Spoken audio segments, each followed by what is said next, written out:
Hello दोस्तों, कैसे हैं आप सब। आशा करते हैं आप लोग स्वस्थ मस्त तंदुरुस्त होंगे। तो daily GK GS practice set UP police का शाम 5 बजे आपको देखने को मिल जाता है। और यह जो प्रैक्टिस होता है फुल डिटेल्ड सोल्यूशन के साथ होता है। आपके 16 वीडियो कंप्लीट हो चुके हैं। 16 प्रैक्टिस सेट, यह 17वां प्रैक्टिस सेट है। तो चलिए आज का जो सेशन है उसको स्टार्ट करते हैं। यह 2019 का जनवरी का पेपर है, यूपी पुलिस में पूछा गया प्रश्न पत्र है। तो देखिए प्रश्न क्या है। वर्ष 2015 में स्वामी रामभद्राचार्य को यहाँ पर किससे सम्मानित किया गया था। तो पद्म विभूषण से सम्मानित किया गया था। किनको? 2015 में स्वामी रामभद्राचार्य जी को। तो यहाँ पर आपका 2015, 16, 17 का जो है क्या मिल सकता है, करंट अफेयर्स मिल सकता है। ठीक है, 18 का भी मिल सकता है। तो यहाँ पर हम करंट्स की भी चर्चा कर लेंगे जो इम्पोर्टेंट होगा।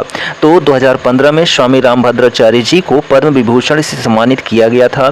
जगत गुरु रामभद्राचार्य प्रख्यात हिंदू धर्म गुरु हैं जो रामानंद संप्रदाय से संबंधित हैं। यह तुलसी पीठ के संस्थापक एवं अध्यक्ष हैं। इन्होंने गीता रामायणम, श्री भार्गव राघवीयम आदि साहित्यिक रचनाएं भी की हैं। जीएसटी को 101वें संविधान संशोधन के तहत जोड़ा गया था। ये जीएसटी का चर्चा कहाँ से आ गया, ये समझ में कम आ रहा है। चलिए अगला प्रश्न देखिए। जीएसटी में जो है निम्नलिखित में से जो है किस कर यानी कि राज्य कर को शामिल किया गया था। तो चुंगी को, किसको? चुंगी को शामिल किया गया था। तो यहाँ पर जो ऑप्शन ए है आपका वह करेक्ट हो जाता है। जो जीएसटी है 1 जुलाई 2017 को लागू किया गया था पूरे भारत देश में। और यह एक अप्रत्यक्ष कर है। कौन सा? GST, goods and service tax. और इसके जो है कितने प्रकार के होते हैं जीएसटी? तो 4 प्रकार के होते हैं। कितने? 4 प्रकार के। सीजीएसटी, एसजीएसटी, ठीक है, आईटीजीएसटी और उसके बाद यूटीजीएसटी होता है। IGST, UTGST. तो ये 4 प्रकार के जो हैं जीएसटी होती हैं। चुंगी, मनोरंजन कर, central excise duty, service tax, VAT, surcharge और सेस, ये सभी जो हैं अप्रत्यक्ष करों के अंतर्गत जीएसटी के में शामिल किए गए हैं। अगला प्रश्न है विश्व स्वास्थ्य दिवस जो है कब मनाया जाता है। तो यहाँ पर किस दिन मनाया जाता है। तो जो विश्व स्वास्थ्य दिवस है वह 7 अप्रैल को मनाया जाता है। क्यों? क्योंकि इसकी स्थापना 7 अप्रैल 1948 को की गई थी। इसलिए WHO जो है WHO की स्थापना कब की गई थी। तो 7 अप्रैल 1948 को। इसलिए वर्ल्ड हेल्थ डे यानी कि विश्व स्वास्थ्य दिवस मनाया जाता है 7 अप्रैल को। ठीक है, तो यहाँ पर 2019 की जो थीम थी, तो 2019 का यह पेपर है तो उसी का पूछा गया है। तो यहाँ पर आपको इसकी आवश्यकता फिलहाल विशेष नहीं है। अगला प्रश्न है कि नियॉन लैंप का आविष्कार जो है किसके द्वारा किया गया था। तो जो नियॉन लैंप है इसका जो आविष्कार है वह किसके द्वारा किया गया था। तो यहाँ पर ऑप्शन देखिए आप, इसमें आपका ऑप्शन ए करेक्ट हो जाता है। जॉर्ज क्लाउड के द्वारा जो है इसका आविष्कार किया गया था। तो नियॉन लैंप का आविष्कारक जो है जॉर्ज क्लाउड 1910 में किए थे। ठीक है, और यहाँ पर यह एक छोटे आकार का गैस डिस्चार्ज जो है लैंप होता है। और इस लैंप में कांच की एक कैप्सूल होती है जिसमें नियॉन एवं अन्य गैस कम दाब पर भरी होती हैं। और इस लैंप से जो है नारंगी रंग का प्रकाश निकलता है। अगला क्वेश्चन देखिए यहाँ पर है एक ऐसी छवि है, ठीक है, एक ऐसी छवि है जो प्रायः फोरम और सामाजिक नेटवर्क में ऑनलाइन व्यक्ति का प्रतिनिधित्व करती है। तो अवतार जो छवि होती है यानी AI बेस्ड जो होता है अवतार, ठीक है, वह जो है कैसी होती है, छवि होती है जो फोरम और सामाजिक नेटवर्क में ऑनलाइन व्यक्ति का प्रतिनिधित्व करती है। ठीक है, चलिए नेक्स्ट क्वेश्चन देखिए यहाँ पर है कि अंडमान और निकोबार द्वीप समूह पर स्थित इंदिरा गांधी, ठीक है, इंदिरा पॉइंट निम्नलिखित में से जो है देशों में से किसके निकटतम सबसे अधिक है। तो इंडोनेशिया के निकटतम सबसे अधिक है। जो वृहद अंडमान निकोबार में स्थित है क्या, इंदिरा पॉइंट सबसे दक्षिणी बिंदु है भारत का।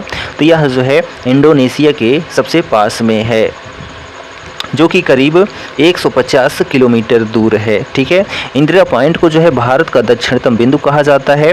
और सबसे उत्तरतम बिंदु जो है वह इंदिरा कॉल है जो कि जम्मू कश्मीर में स्थित है।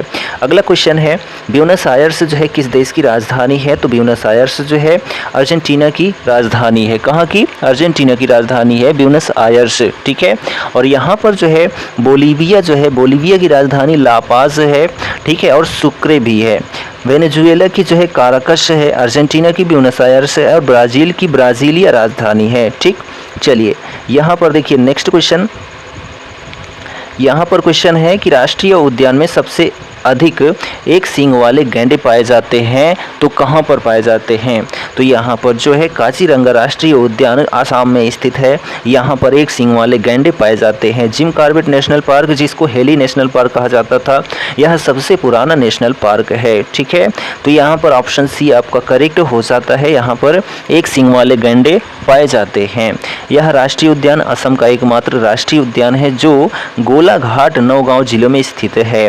वर्ष 1974 में इसे राष्ट्रीय उद्यान घोषित किया गया था और यह यूनेस्को द्वारा विश्व धरोहरों में भी शामिल है। ठीक, चलिए नेक्स्ट क्वेश्चन है कि इम्फाल किस भारतीय राज्य की राजधानी है? तो जो इम्फाल है यह मणिपुर की राजधानी है। ऑप्शन ए आपका करेक्ट हो जाता है। ठीक है, नागालैंड की राजधानी क्या है? तो कोहिमा है। त्रिपुरा की राजधानी अगरतला है और सिक्किम की राजधानी गंगटोक है। नेक्स्ट क्वेश्चन है यहाँ पर भारत में, ठीक है, भारत में निम्नलिखित में से जो है कौन सा शहर कर्क रेखा से सबसे दूर है? तो कर्क रेखा से सबसे अधिक दूर जो है यहाँ पर भुवनेश्वर है। कौन सा है? तो भुवनेश्वर है जो कर्क रेखा से सबसे अधिक दूर है। गांधीनगर गुजरात में है। ठीक है, और यह रांची जो है झारखंड में है। अगरतला जो है त्रिपुरा और अगरतला, ठीक है, मिजोरम अगरतला यहाँ पर, तो यह सभी जो हैं कर्क रेखा पर स्थित राज्यों से संबंधित हैं। लेकिन जो भुवनेश्वर उड़ीसा है ना, यह अलग ही हो जाता है, इसलिए यह सबसे अधिक दूर है। और जो कर्क रेखा है भारत के 8 राज्यों से होकर गुजरती है। वह राज्य कौन से हैं? तो सबसे पहले जो है स्टार्टिंग में गुजरात आता है, फिर राजस्थान, फिर मध्य प्रदेश, फिर छत्तीसगढ़, फिर झारखंड, फिर पश्चिम बंगाल, फिर त्रिपुरा, फिर मिजोरम आता है लास्ट में। ठीक है, यानी जो है कर्क रेखा पर सबसे पहले राज्य गुजरात आता है और सबसे अंतिम में मिजोरम आता है। अगला प्रश्न यहाँ पर देखिए, हॉर्नबिल महोत्सव निम्न में से किस राज्य में मनाया जाता है? जो कि मोस्ट इंपॉर्टेंट क्वेश्चन है। हॉर्नबिल महोत्सव नागालैंड में मनाया जाता है। यहाँ ऑप्शन ए आपका करेक्ट हो जाता है। हॉर्नबिल महोत्सव नागालैंड में मनाया जाता है और इस महोत्सव का नामकरण जो है ग्रेट इंडियन हॉर्नबिल पक्षी के नाम पर हुआ है। यह उत्तर पूर्वी राज्य नागालैंड का प्रसिद्ध त्यौहार है और यह नागा समुदाय की समृद्ध संस्कृति एवं परंपराओं का एक कलात्मक प्रदर्शन है जो कि नागा समुदाय की विविधता को प्रदर्शित करता है और यह नागालैंड के स्थापना दिवस के उपलक्ष्य में भी मनाया जाता है। चलिए अगला प्रश्न देखिए, यहाँ पर क्वेश्चन नंबर 12 है कि निर्माण के पश्चात आज़ाद हिंद फौज अंग्रेजी भारतीय सेना के विरुद्ध क्षेत्र में कार्यवाही कर रही थी। तो इम्फाल और कोहिमा क्षेत्र में कार्यवाही कर रही थी। कब?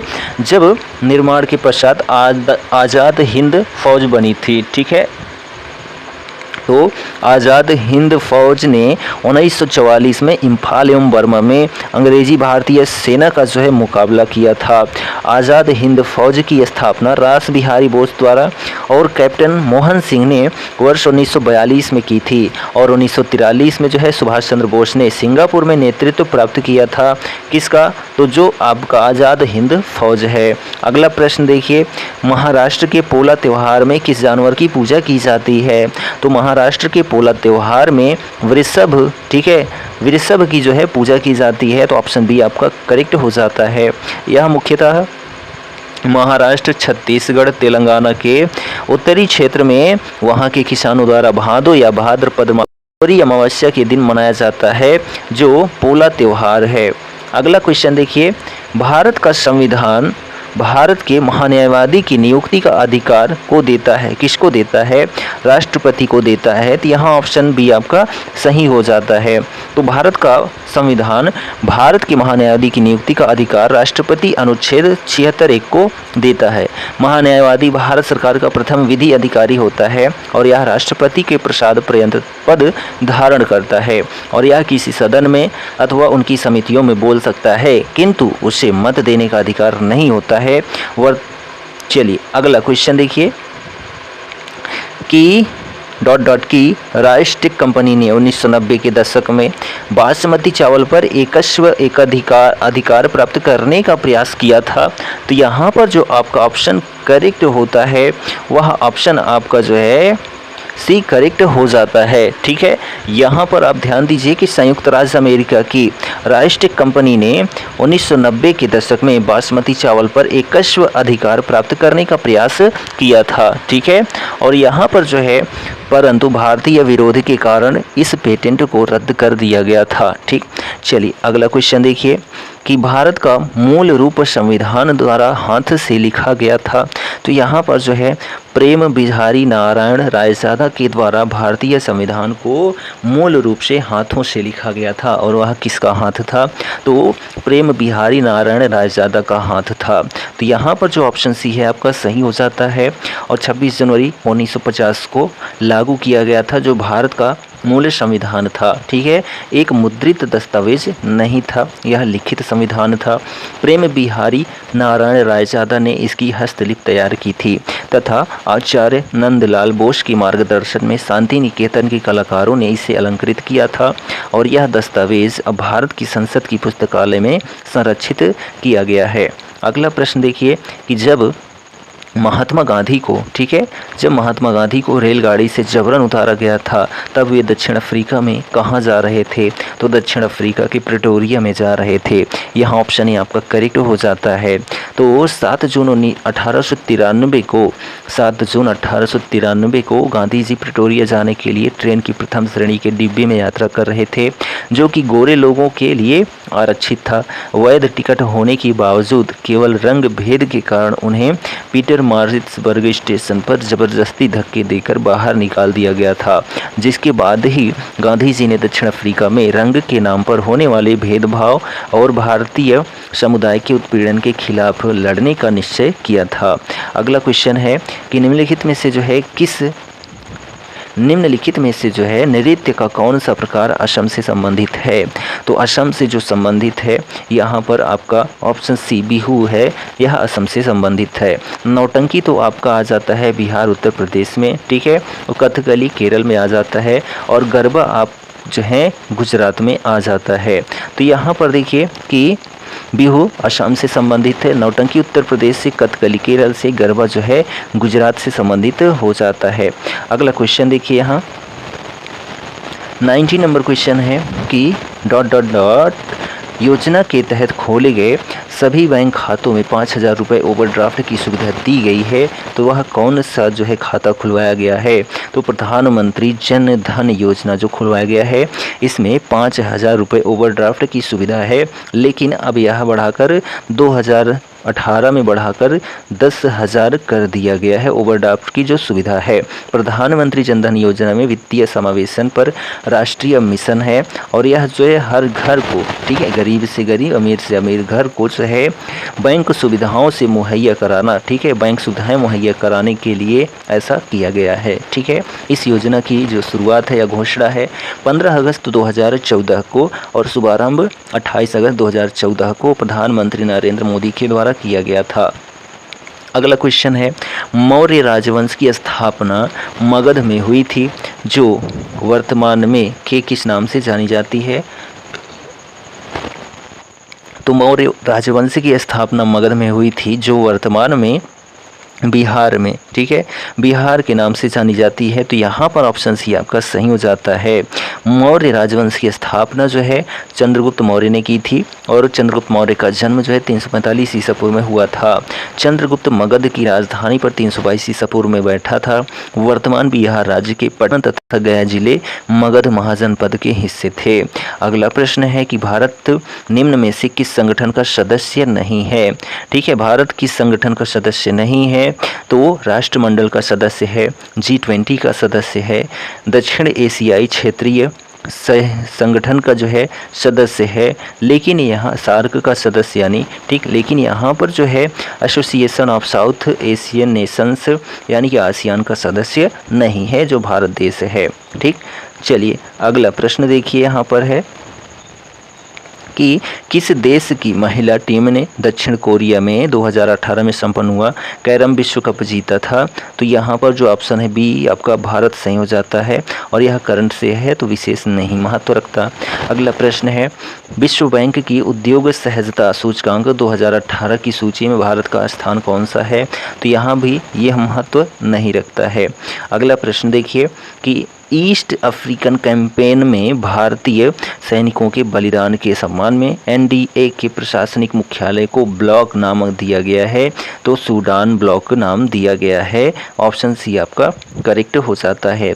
अगला प्रश्न है कि अंतर्राष्ट्रीय क्रिकेट में जो है 51 गेंदों में 103 रन बनाने वाली पहली भारतीय महिला कौन थी? तो हरमनप्रीत कौर थी। तो यहाँ पर ऑप्शन जो बी है आपका करेक्ट हो जाता है। ठीक है, चलिए यहाँ पर देखिए हरमनप्रीत कौर ने न्यूजीलैंड के खिलाफ 51 गेंदों में 103 रन बनाने वाली पहली महिला क्रिकेटर हैं, जबकि वर्तमान में कप्तान मिताली राज जो है वनडे क्रिकेट में सबसे ज़्यादा रन बनाने वाली खिलाड़ी हैं, लेकिन अभी वर्तमान में जो कप्तान है हरमनप्रीत कौर हैं। ठीक, चलिए और यहाँ पर नेक्स्ट क्वेश्चन देखिए कि निम्नलिखित में से जो है कौन सा अंग अप्रयुक्त या क्षतिग्रस्त बिम्बाणु को हटाने में सक्षम है? ऐसा कौन सा जो है बिम्बाणु है जो क्या करता है, अप्रयुक्त या क्षतिग्रस्त बिम्बाणु को हटाने में सहायता करता है? तो यहाँ पर जो ऑप्शन सी था आपका वह करेक्ट है। ठीक है, तो तिल्ली या फिर प्लीहा मानव उदर में स्थित एक अंग है जो रक्त का संचित भंडार रखने के साथ साथ अप्रयुक्त या क्षतिग्रस्त लाल रक्त कणिकाओं को या कोशिकाओं को नष्ट करने या हटाने का कार्य करता है, इसलिए इसे आरबीसी का कब्रगाह भी कहा जाता है। किसको? प्लीहा को। अगला प्रश्न देखिए, मिश्र धातु गुलाबी सोने में सोने के अलावा अन्य कौन सा धातु शामिल है? तो तांबा। ठीक है, मिश्र धातु में गुलाबी सोने में सोने के अलावा भी जो है तांबा धातु शामिल होती है। ठीक है, ऑप्शन डी आपका सही हो जाता है। यहाँ पर पुलिस बोर्ड ने इसको गलत साबित कर दिया है। ठीक है, सभी को समान अंक दिया गया है।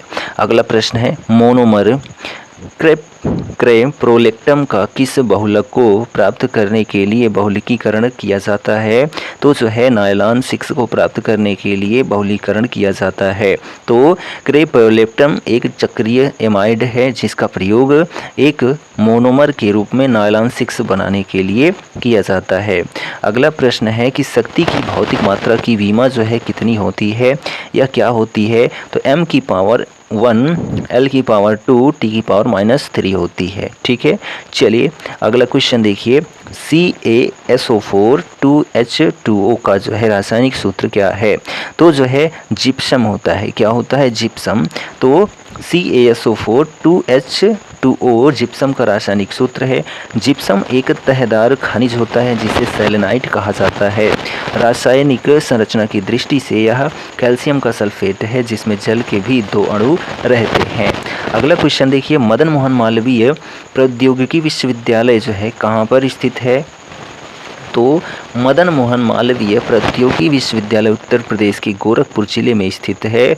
इसकी स्थापना 1962 में की गई थी। किसकी? मदन मोहन मालवीय प्रौद्योगिकी विश्वविद्यालय की। ठीक, अगला क्वेश्चन है, उत्तर प्रदेश पुलिस के चिन्ह में कौन से जानवर का चित्र है? तो उत्तर प्रदेश के पुलिस चिन्ह में जो है मछली, 2 मछली का जो है चित्र दिया गया है तीर धनुष के साथ में। ठीक है, चलिए अगला क्वेश्चन है, उत्तर प्रदेश लोकसभा में जो है सीटों का योगदान करता है। कितनी सीटें हैं उत्तर प्रदेश लोकसभा में? तो कुल 80 सीटें हैं। तो यहाँ ऑप्शन सी आपका करेक्ट हो जाता है, जो कि सबसे अधिक हैं। राज्यसभा में जो है उत्तर प्रदेश की जो कुल सीटों की संख्या है 31 है, जो कि पूरे देश के सभी राज्यों में सबसे अधिक है। विधानसभा में सबसे अधिक सीट उत्तर प्रदेश की है, 403 है। ठीक है, और विधान परिषद में सबसे अधिक जो है 9900 सीटें हैं, सबसे अधिक भारत के सभी राज्यों से। अगला प्रश्न है कि माघ मेला के दिन शुरू होता है। कब शुरू होता है? तो मकर संक्रांति के दिन शुरू होता है जो माघ मेला होता है। और 2025 में जो है महाकुंभ लगने वाला है प्रयागराज में। माघ मेला प्रयागराज में हर वर्ष माघ यानी कि जनवरी में लगता है। इसकी शुरुआत माघ महीने में मकर संक्रांति के दिन से होती है। प्रयागराज में हर 6 वर्ष पर जो है अर्ध कुंभ और प्रत्येक 12 वर्ष पर जो है महाकुंभ लगता है। प्रयागराज, उत्तरकाशी, हरिद्वार इत्यादि स्थलों पर जो है माघ मेले का आयोजन किया जाता है। ठीक है। और नासिक भी है और जो है उज्जैन भी है, जहाँ पर क्या होता है, माघ मेला लगता है। चलिए अगला प्रश्न देखिए कि संत कबीर का जन्म और पालन पोषण जो है किस शहर में हुआ था। तो कबीर का जो जन्म था और पालन पोषण था वाराणसी शहर में हुआ था। तो कबीर का जन्म 1440 ईस्वी में, ठीक है, विवादास्पद है, इसमें कोई ठीक है संदेह है, यहाँ पर पूर्ण जानकारी नहीं है, में वाराणसी में एक विधवा ब्राह्मणी के गर्भ से ठीक है हुआ था, परंतु इनका पालन पोषण नीरू और नीमा नामक जुलाहों के द्वारा किया गया था। कबीर की वाणी का संग्रह जो है बीजक नामक ग्रंथ है, जिसमें साखी शब्द रामायणी का प्रयोग किया गया है। ठीक है, 3 उपग्रंथ हैं। इनकी भाषा को जो है सधुक्कड़ी भाषा कहा गया है। ठीक है, पंचमेल खिचड़ी कहा गया है। कबीर सुल्तान सिकंदर लोदी के समकालीन थे। इनकी मृत्यु जो है 1510 मगहर में हुई थी। किनकी? कबीरदास जी की। चलिए अगला क्वेश्चन देखिए, यहाँ पर है 36 नंबर। इसके बाद लास्ट क्वेश्चन हो, 2 क्वेश्चन और रहेंगे। लखनऊ घराने की नींव जो है किस उस्ताद के द्वारा रखी गई थी। तो लखनऊ घराने की नींव जो है बादशाह खान के द्वारा रखी गई थी। ऑप्शन बी आपका करेक्ट हो जाता है। ठीक है, चलिए अगला क्वेश्चन देखिए। और जो लखनऊ घराना है कथक से संबंधित है। ठीक है, और गायकी से संबंधित घरानों में से एक है जो लखनऊ घराना है। अगला प्रश्न है, उत्तर प्रदेश पुलिस के आधिकारिक ध्वज में 2 रंग होते हैं, लाल और नीला रंग होता है। ठीक, चलिए अगला क्वेश्चन देखिए और लास्ट क्वेश्चन है जीके जीएस का। क्या है? अमीर खुसरो द्वारा रचित कविता छाप तिलक सब छीनी किस भाषा में है। तो यह जो है किस भाषा में है? ब्रज भाषा में लिखा गया है। तो ऑप्शन सी आपका करेक्ट हो जाता है। ठीक है, खड़ी बोली का जनक कहा जाता है अमीर खुसरो को। तो यहाँ पर जो है जीके जीएस का प्रैक्टिस सेट कंप्लीट होता है। यह वीडियो आपको कैसा लगा कमेंट करके ज़रूर बताएं, और चैनल पर नए हैं तो चैनल को सब्सक्राइब भी कर लें।